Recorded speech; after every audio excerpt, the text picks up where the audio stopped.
Okay students, अब देखिए ये सेंटेंसेस हैं, ये वर्ड्स हैं, ठीक है। इसके आपने सेंटेंसेस बनाने हैं। कल जो हमने वर्ड्स किए थे वो हमने 9 वर्ड्स के सेंटेंसेस बनाए थे।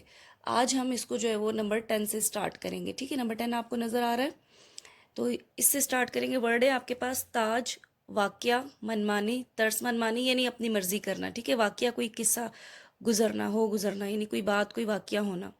ताज सर पे पहनने वाला ताज, ठीक है। तरस आ जाना, किसी पे तरस आना। अच्छा, नंबर 14 है आपके पास तलाश। जैसे कल मैंने आपको इसके मीनिंग बता दिए थे, घूमना, खुराक तलाश, किसी चीज़ की तलाश करना, ढूंढना, ठीक है। दुबली पतली कमज़ोर। दुआ, दुआ करना। और परी, परी तो सबको पता है, ठीक है। बहुत ही ईजी वर्ड्स हैं ये, इनकी मीनिंग लिखने की ज़रूरत नहीं है आपको, बस आपने इसके जो है वो वर्ड्स से सेंटेंसेस बनाने, सही। ये आपका आज का होमवर्क है, बुक वर्क। और बुक वर्क के साथ आप लोगों ने ये इन वर्ड्स के सेंटेंसेस बनाने। आई होप आपको समझ आ गई होगी। फिर भी अगर कोई चीज़ नहीं समझ आई तो आप मुझसे पूछ सकते हैं। थैंक यू, अल्लाह हाफिज़।